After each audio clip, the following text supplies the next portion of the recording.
gonna what? Expand. And that expanding air will expand right into that glass. Then it's starting to grow. And about right there is all I'm looking for. Just so I've seen it expand and I know there's a bubble in there. Now with all the color I've got on there, you can't really see the bubble. But when it first blows out, it's a nice round bubble. And that round bubble is very important because that's what helps me keep nice even wall thickness on the piece. So it'll blow out even. So before I get the next layer of glass, I've got to let it cool down and stiffen up so that hot glass won't twist it up and distort my bubble. If my bubble gets distorted, then my piece is going to be distorted. Now, in order to get that swirl you're talking about in the color, what I'm going to do here is called floating the color. So you can see the coloring on there is just a little bit blotchy from picking up all the little chips. And I want to blend those colors together and soften them up. So what I'm going to do is when I put it into that hot glass, I'm going to spin it around in there. Just long enough for that color to start melting, floating around the piece. Now I've got to be real careful not to leave it in there too long. Because like I said, I'm going to have to strip some of that clear glass off. If I get that color too hot, it's going to strip off with the clear glass. And that's going to contaminate the pot. That pot? Yeah. Inside of there. Clear crystal. Inside of this. Clear crystal, 60 pounds of it. 60 pounds. And if I get that color in there, it's tough to get back out. Because it just keeps streaming and getting thinner and wider, and it just keeps moving all around. It's really hard to get out. So we're going to try not to let that happen. Alright, so I think we're ready here for another layer of glass. It's called a gather. Reach in there and get some more.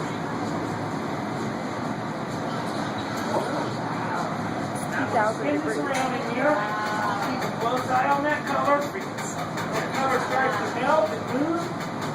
We'll bring it out and strip it down.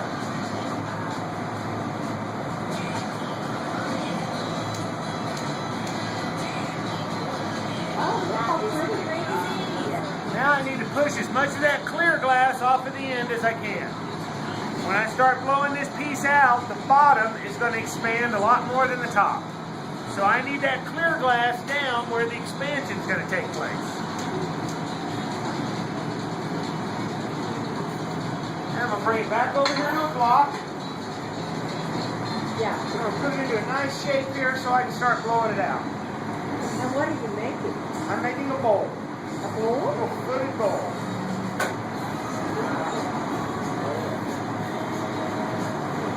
So you get friction, I notice. So at first here, I'm just going to blow it out a little bit. Just want to get that bubble moving.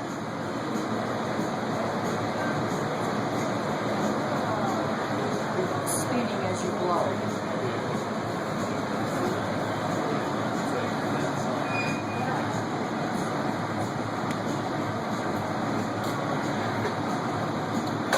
Now, good.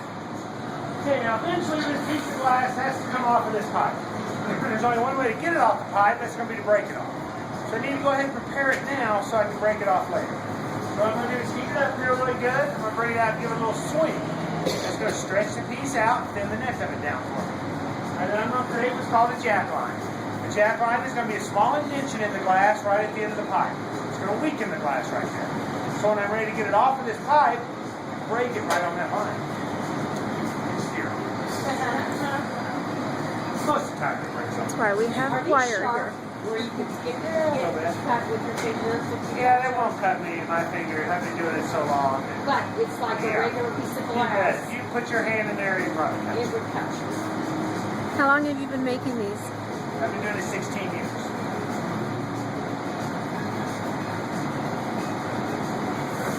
So I'm going to go ahead and give it a little swing here. Stretch it out. Now I'll get my jack line started. Now, if that were to come off, would it break like glass? Not right now, no. It just hit the ground and go. Like a ball. So blow it out here a little more.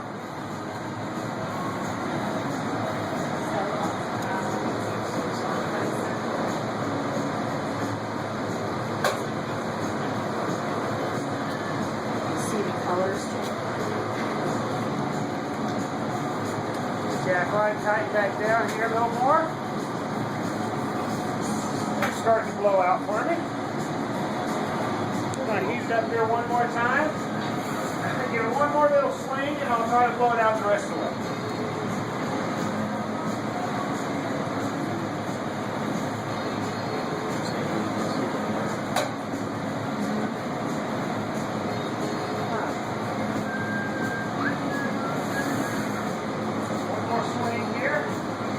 Stretch it a little more. Make sure my jack line's nice and tight. Natural gas.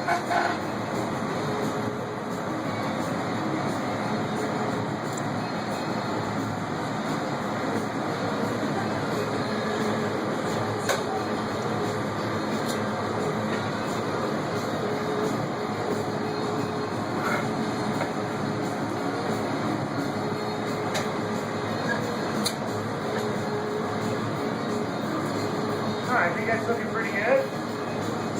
So the next thing I want to do is put a little foot on it. Use a little piece of graphite here to help me out with that. Heat back in this guy. Are you blowing hard or soft? At first you blow very hard. But as it gets bigger and thinner, you ease up. What you're wanting is a very steady pressure from start to finish. So the thinner it gets, the easier you have to blow for that same amount of pressure. That's what makes it blow out easy. At first, I'm giving it everything I've got. Towards the end, when it's like that, it's pretty easy. So I'll hang this up here for a second. I'll get some glass on this pipe for the foot. A little warm here.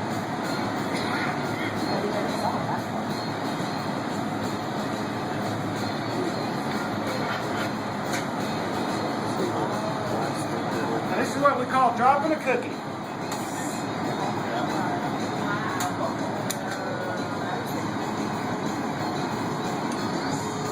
Like glue. It's about the same consistency as honey. As honey?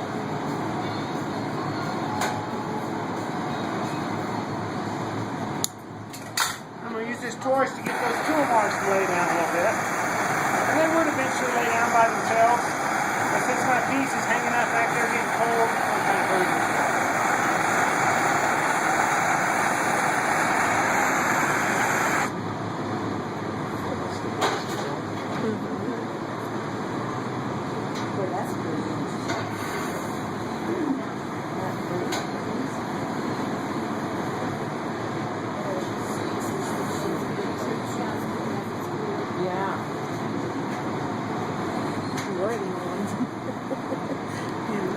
Attracts a crowd. I get one shot at dropping this thing right down in the center of that cookie. Because once it touches it, it's part of it.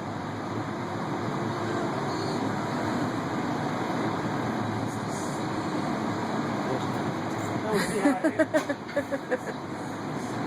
Not too bad. The next thing I want to do is turn that cookie into a foot. So what I'm going to do here is kind of shape it and polish it all at the same time. And I'm going to do that with just a wet piece of paper. What do you mean foot? What do you mean? The base of the bowl. The thing sits on.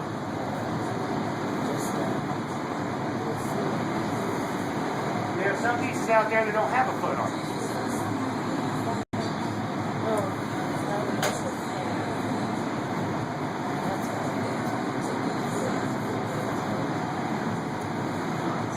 Go ahead and seat this foot down a bit.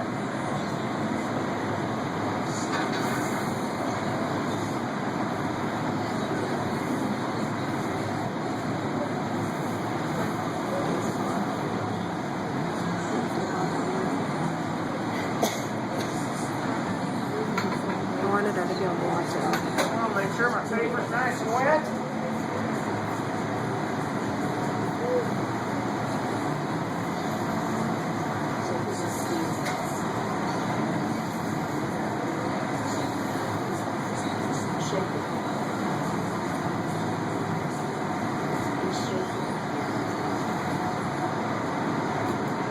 There's the start of my foot. Very nice. Now that I got that foot polished out, I'm going to heat it up here one more time, do a little final shaping on it with my main tool, the jacks. So the reason I went ahead and used the paper first was So I drop that glass onto that piece of graphite, got a little series of rings on the bottom of it that are called chill marks. And those are very rough. So the paper helps me polish those out. So it's nice and smooth.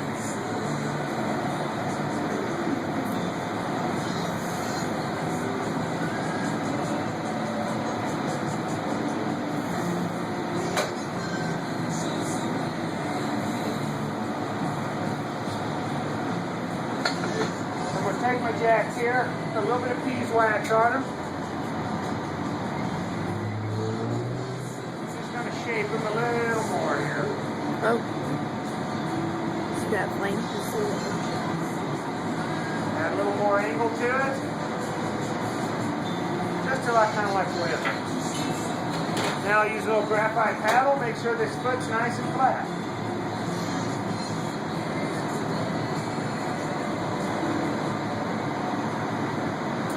Then I'm going to go ahead and score it right along my jack line.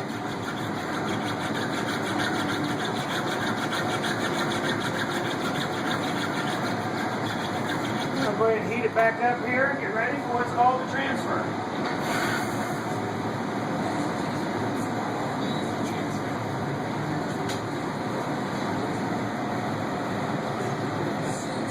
Yeah.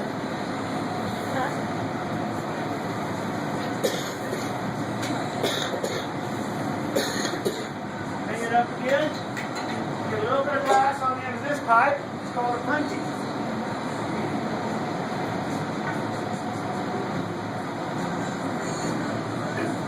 We'll let most of that glass fall right back down on the pipe. Because I need just a little bit sticking off the end for this.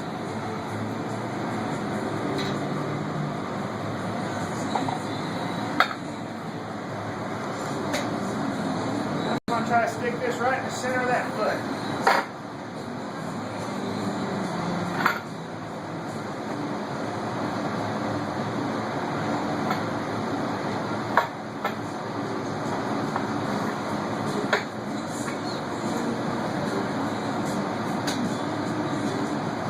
I'll take a little bit of water, put it right across my jack line.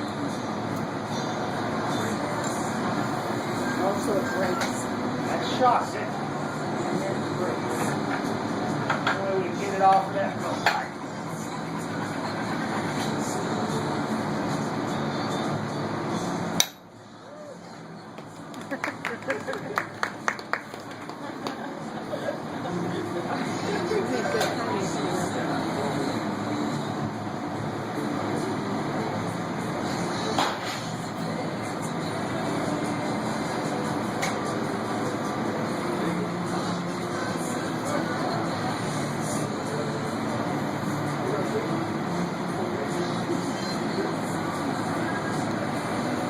Okay, so that little hole there again, we're good.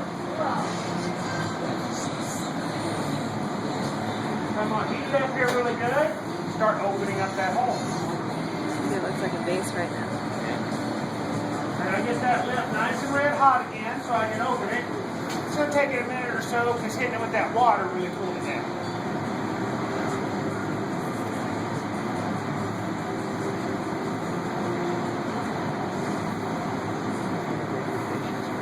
Right now it's like 15 minutes just for one. And then you got to cool it for 12 hours. Yeah. It takes a lot of patience. I'll go ahead and open it up here a little bit. I want to take it nice and easy here in the beginning because I don't want to stretch a thin spot in that lip. Try to open it as even as I can here.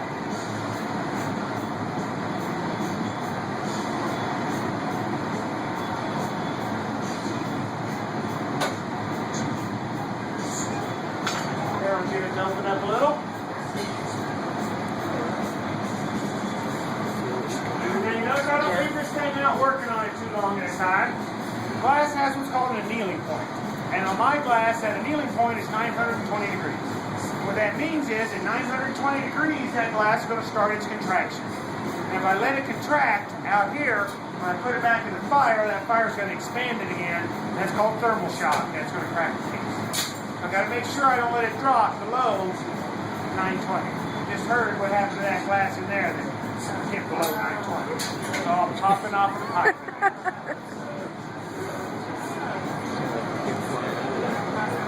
I was wondering how they get the glass off I'm on going to it. open it up here a little bit more. It just breaks off.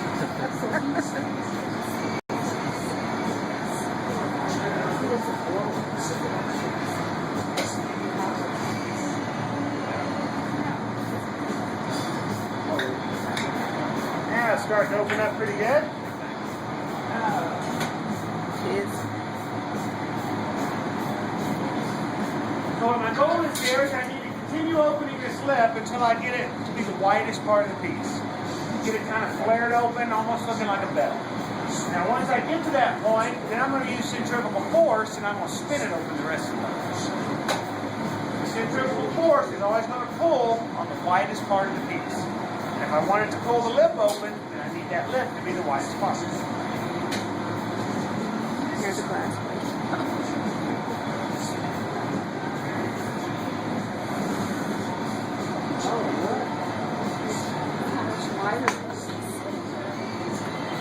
That's amazing. So we're just going to kind of flare that lip out here a little bit.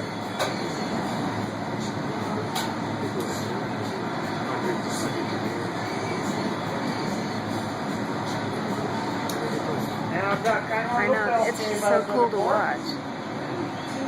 So I'm going to go ahead and float this piece out. Now what that means is I'm going to leave it in here and let it get really hot and really soft. I'm going to keep spinning it. Centrifugal force is going to pull it open. I'm going to let it open up as much as I can and still get it out of that hole. And I'm going to bring it out and spin it as fast as I can and we'll see how big it looks. I'm going to leave it on here and just spin it.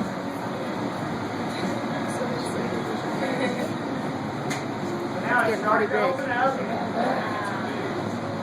Go ahead and bring it out and spin it. Wow. Oh my goodness gracious. I'm going to hold it upside down and let it get a little shape to it. That's awesome.